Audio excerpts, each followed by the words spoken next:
What's going on, YouTube? This is the People's Truth, and tonight I want to talk a little bit about Millie Weaver.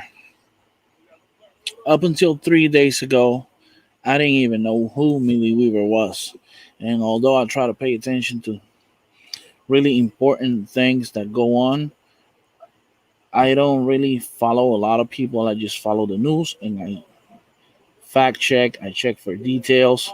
I seek for the truth. I do my own research, and I pay less attention to who said it when you compare it to the attention I pay to where the information came from, which means I'm trying to verify if it's real. And for instance, it can say whoever said it, but I want to know where they got it from. So, how's the audio? The audio good? Please type one in the chat if you can hear me.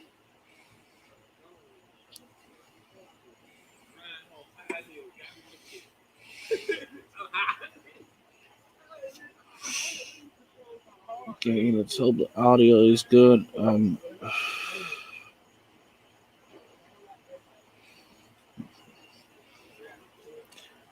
Okay, so I'm gonna go over some parts of Millie Weaver's documentary, which is called Shadowgate. It came to my attention that a lot of people said that arrest did not seem to be legit, and I started looking and researching. Been researching for the last 2 days. About the arrest, I do find kind of funny the fact that they gave her all of the time in the world to get her shoes and all of that, something that nobody else would have gotten. And however, I ran into her documentary, and there's a lot of truth here, people.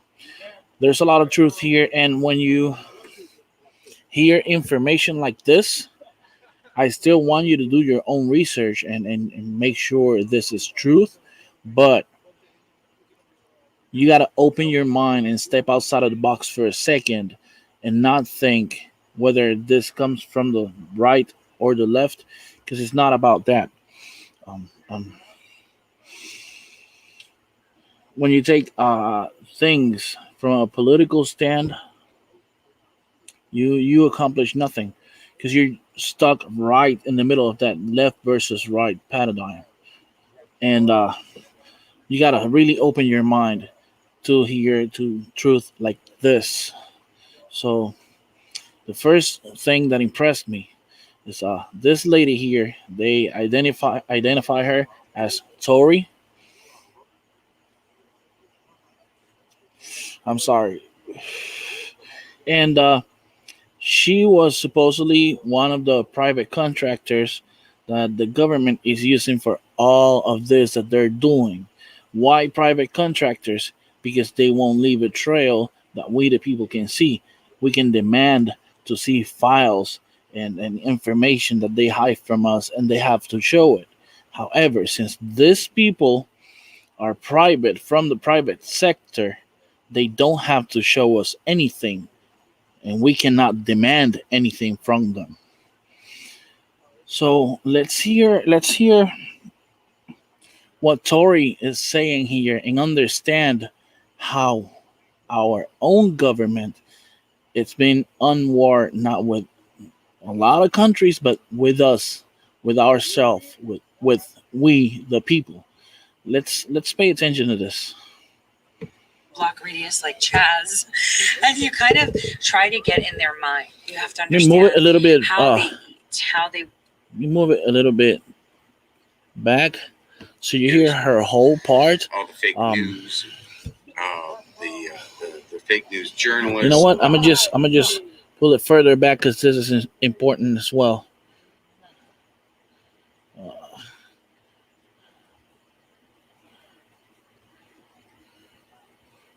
I apologize. Let's just start it from here. Mostly consists of front-facing desk jockeys that are compartmentalized in cubicles. They're to cover up for the fact that most of the real work is outsourced to contractors, aka the military-industrial complex. That way, what the public sees through FOIA requests, investigations, congressional hearings, or otherwise, is as clean as a whistle. All the dirty work is kept private, with contractors in clandestine networks. These contractors have used their connections, power, and influence to create an unprecedented international criminal enterprise where blackmail is traded and people's personal data is gold. Two whistleblowers, Tori and Patrick Berge, who both worked extensively within the shadow government as contractors, have come forward with revelations that may be part of the biggest whistleblowing event to date. I am one of thousands faceless, patriotic Americans that worked within the shadows. Had been doing that for a very long time. People that worked for John Brennan approached me while I was in my specialist training while I was in the Navy. When I was recruited, it was for electronic warfare. Then I ended up in information warfare, and ironically, the base that I first went to for electronic warfare is now information warfare. She was recruited for information warfare, which means she got a contract. Remember, she was in the military. Now they're offering her a contract as a private contractor so she can do whatever they want her to do without leaving a paper trail. My job for a company called Analogy, which was owned by Obama's National Security Advisor, General James Jones, and I answered directly to his son. I worked for them for about 8 years, from like 2007 to 2010. My focus was primarily in the development on a couple different contracts for the Department of Defense for the development of the Cape. Pay attention to these dates they give you because of the fact that a lot of people is gonna say, yeah, that's right wing stuff and that's left wing stuff, and you gotta understand, you gotta comprehend, they're both parties are involved in this. It's not just one; it's the government per se. It doesn't matter the political party; it's government per se. Capabilities for interactive internet activities, being something that helps support CNO, which is computer network operations, hacking, and different things like that, and information operations, which would be your actual influence operations. It's a supporting application that really, it's kind of like a Microsoft project, right? Which allows you to manage large projects, like enterprise level projects. But instead of like managing the building of the construction of a 14-story building, it's managing the most, malevolent operations that you could imagine. I Ex contractor with them, and he's right there at the beginning, letting you know the malevolent intentions they had when creating this operation. I was a contractor for various intelligence agencies that were privately Various intelligence agencies. created. So they were private contracting agencies because, unlike what most people think, our intelligence doesn't stay within our borders or within federal buildings. The ShadowNet was the commercial version of an IIA weapon, IIA being interactive internet activities. IIA weapon. Just keep paying attention. That's the military nomenclature for what basically you've heard just being described. Let's read this real quick. Media, combatant commanders, and ASD, parenthesis BA, will ensure that only public affairs personnel engaged in interactive internet activities with journalists employed by media organizations, including news websites, online bulletin boards, and blog sites affiliated with news organizations. Some individuals and For the websites last 3 or 4 years. are not affiliated with established news organizations have become recognized news source of large audience, and this is why they're pressing YouTube, Twitter, Facebook, and every social media platform to ban us. They do recognize the power that we have with the internet backfire on them because they never thought we use it this way. They do recognize the power that we have, and we can ruin their whole malevolent plans by sharing, posting, interviewing, blogging. You mention it.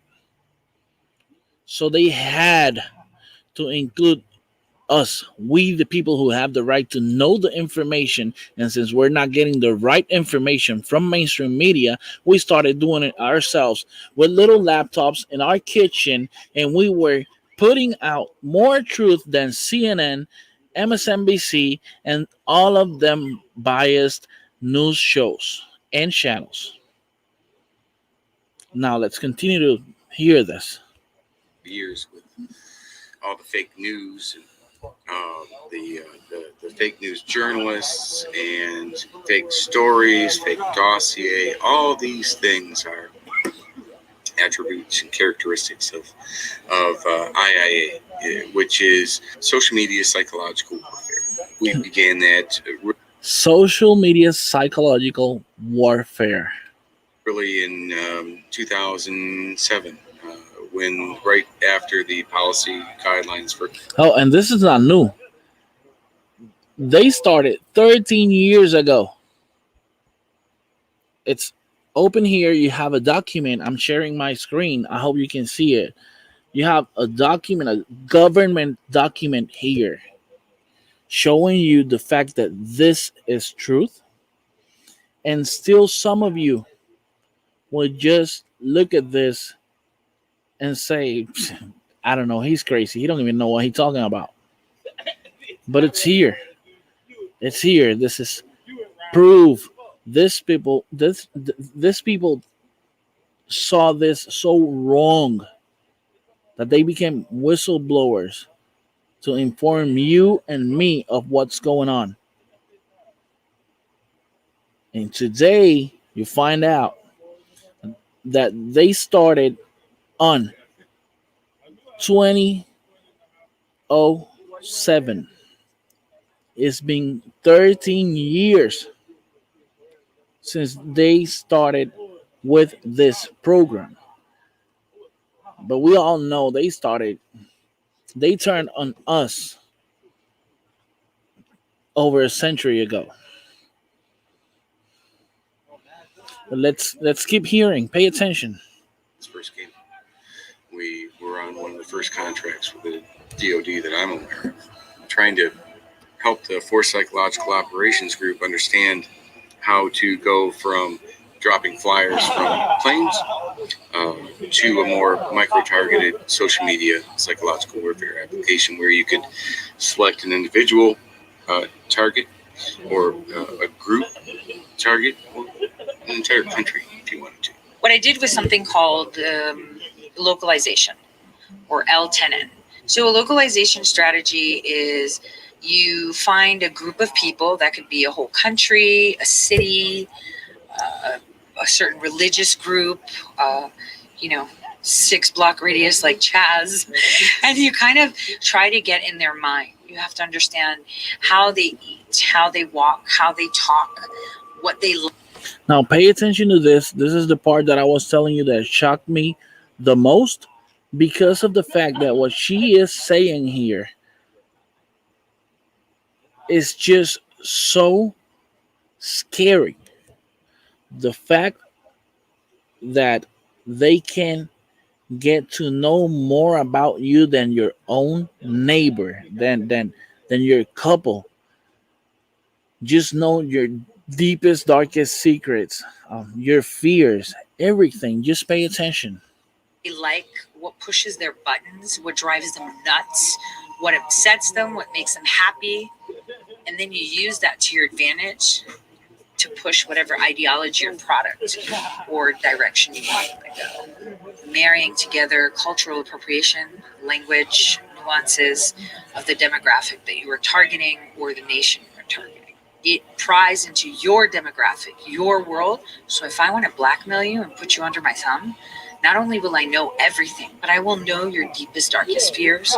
I will know people I can get in contact to find out more about you. Maybe you had like an old hockey injury. So if I wanted to attack you, I'd know where to hit you. You understand enough about someone and you can hack their shadow, right? You can use their fears. You can use their anxieties.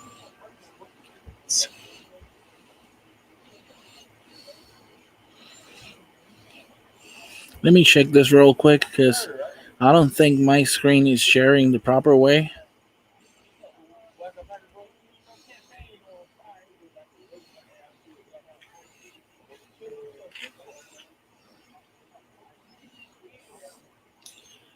There we go.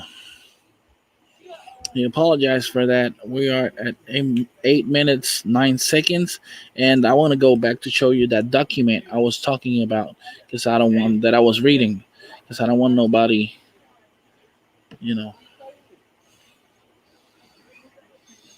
2007 to 2010, my focus was primarily in the development on a couple different contracts for the Department of Defense for the development of the capabilities for interactive internet activities, being something that helps support CNO, which is computer network operations. There is that document. If you want to pause it and read it or just dismiss it, that's up to you. Hacking and different things like that.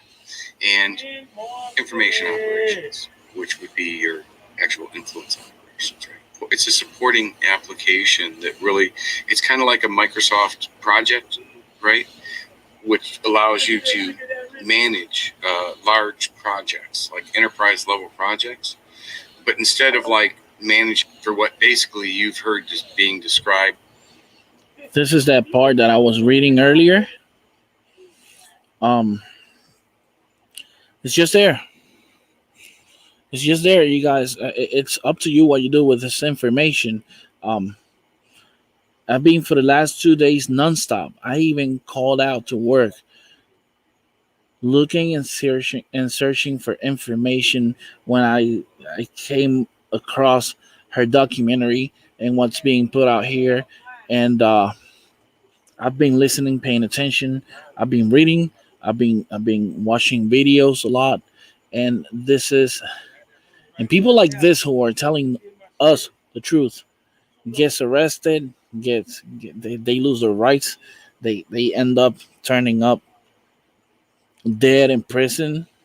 I don't know, they committed suicide or something, but never, nobody kills them, never, ever.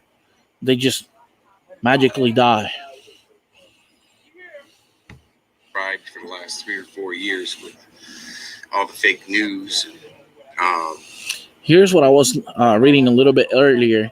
talking about different media outlets, organizations, including news websites, online bulletin boards, and blog sites affiliated with news organizations. Some individuals and websites not affiliated with established news organizations, meaning the mainstream media, have become recognized news sources for large audiences, giving them stature equivalent to established news organizations. And this is the reason why they included most of us as their enemies. And this is why they put so much pressure on any um, social media platform to ban whatever we say. It's no secret that when you say stuff like this, you get shadow banned here on YouTube. You get and Facebook, Twitter. They correct your posts or they put a label saying that that is wrong information or misinformation, and basically they call you a liar so you can dismiss whatever we are saying. And this is why a lot of people have resorted to open their own websites and doing their own news there and posting their own videos there because this is going to continue. A company so big as Google and YouTube, they're not going to lose the money they make with YouTube because a few of us are saying the truth. And of course, they get pressure and they yield. That's what they're going to do.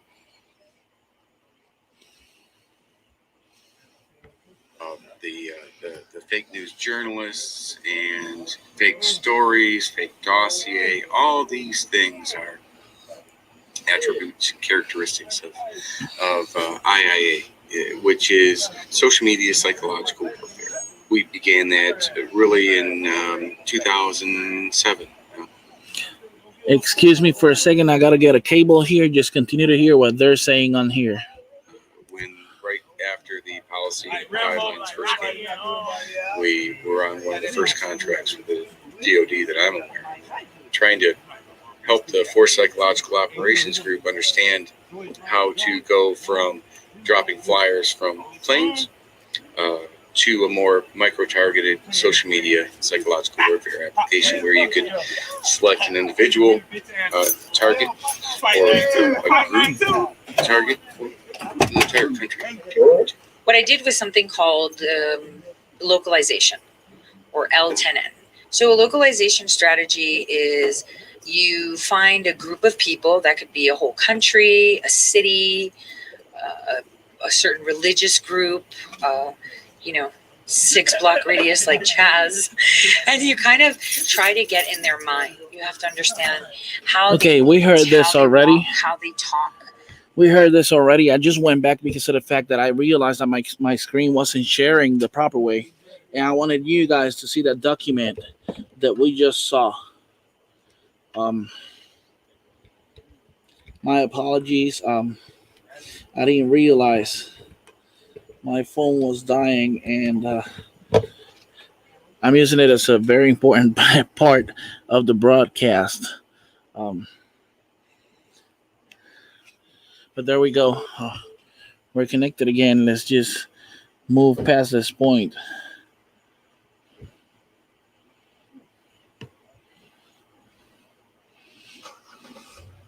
So if I wanted to attack you, I'd know where to hit you. You understand enough about someone, and you can hack their shadow, right?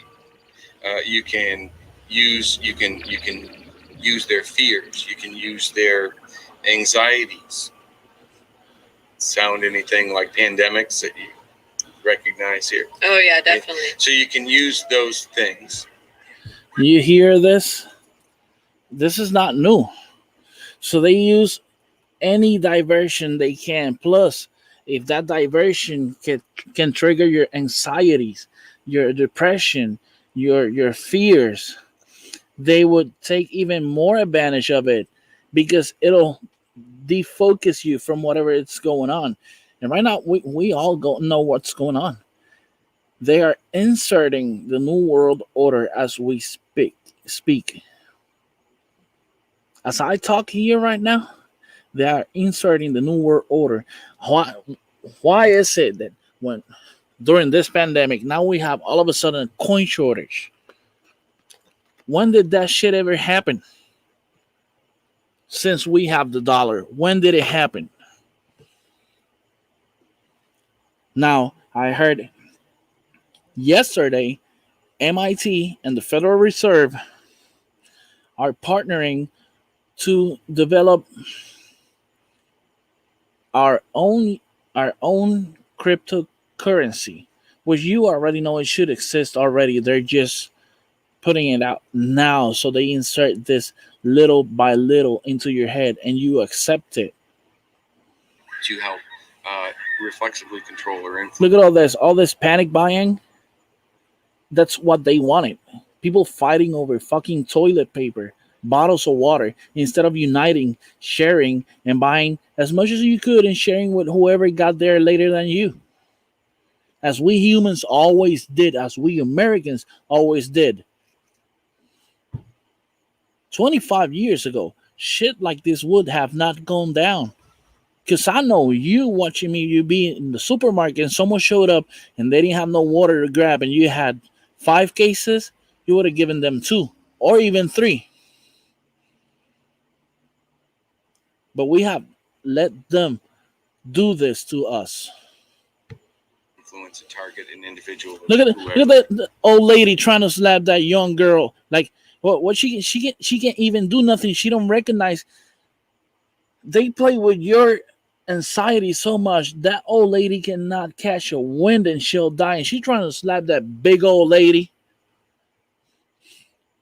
because we stop rationing whenever we come into panic, and that's what they want. Right, or a group of people, or an entire election, an entire country. What Patrick Berge created was a program that was based off of the strategies that we used in person. It was a psychological operation, but that crunches data with the use of psychological operations. So you can predict how your target will respond. You know, I spent like 7 years. So basically, what she's saying here is like if one of them propose, let's just for an example, I'm not suggesting anything here, but let's say they propose, let's blow up a school. They would know how we would react. They know our future reactions because they got to know us so much through the internet and our phones, our fucking cell phones, that they knew how we all were gonna react. So when they said, "Well, let's just come up with a new version of a upper infection, upper respiratory infection, or the cerveza virus," they knew we were gonna fight over toilet paper. They knew we were gonna fight over water. They knew all of this, and they knew people was gonna fight over whether you wear a mask or not. And they're forcing you to wear a mask. They're trying and pushing to make it a mandate. And trust and believe that is just proceeding to get you accustomed to the fact that they're mandating stuff. Because after that, they're gonna mandate to take a vaccine that you do not want to take. These, right? Several years, a couple of those years were specifically related to IIA. So I understood certain things. When we hijacked the Afghan elections, how did we do that? We had to understand how the Afghans think. We had to go to the areas that were anti-Taliban because the Taliban political group was now more militant than it was political. We used that to our advantage and formulated a plan where we would sway their thoughts to believe that XYZ candidate is the way to go because then you won't get robbed and we'll tame the Taliban. But we had to do it in their way. So he created an algorithm that does that for you. When we were largely doing this, it was done by analysts. Sound familiar? I cannot mention the name of the bug here on YouTube because their algorithm will catch that word and cancel, shadow ban me, and all that you can imagine. And they would create algorithms to convince people that they had to vote for a certain party. Now this is more done automated through artificial intelligence. which is just a common iteration of the program or application development process. The database component ends up allowing you to build behavioral profiles on individual targets, right? And through those behavioral profiles, you can develop or implement reflexive control, which allows you to understand with enough information about someone, you can predictably determine how they're going to react. I was really good at what I did. Really good. And I can still do it too. I'm not doing it now though. Well, don't be doing that, I Tori. wouldn't know if I was too. But I helped them train algorithms with the strategies that I had created all these years. They had asked us to bring the application to a classified network. But Jim sent him a bogus, just a made-up, ridiculous bid to actually do that, because if it went on a classified network, we couldn't turn around and sell it commercially. We went on after that to another contract in Tampa, took everything with us. Force Psychological Operations Group had no idea that we were going to be taking their years worth of work that they paid us to do, taxpayers paid us to do, and we kept the intellectual property rights to it and remarketed it, branded it commercially as the Shadow. So I come back here and I see these guys back here in America have just been having a field day utilizing the technology that we've been developing to alter the outcomes of our elections in America. This technology. So you hear that? They're accepting in a meeting, and this is why she's on jail, that they brought that here to Tampa, and they were using it here to rig the elections, using algorithms to convince you that you had to vote for a certain party when we give them millions and hundreds of millions of dollars from our pockets in taxes, cash donations, checks, so they can do their campaigns, right? But still, they're using technology that were funded by us as well to overly convince people via artificial intelligence. If that's not rigging the elections, what is it then?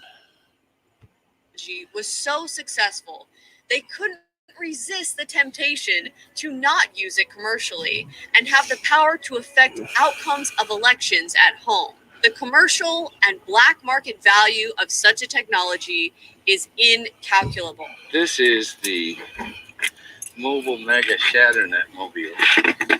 My laptop sits in here, and then I got two 4K capture cards. I can do BTC, and this charges all the camera equipment. So while I'm riding, I'm told I'm getting as much as 40 amps. These are the same cases that we used to build out our SCIPs, our SC2 IPs, which is a small command and control over IP. And when I was working with JCSE, we would take these cases and build out networks. This is a small command and control over IP. It's just only running on one unclassified network, SIM-enabled Wi-Fi router. And if I get decent cell connection, I can run the multiple cameras, and I can put multiple images in one screen, and I can run all that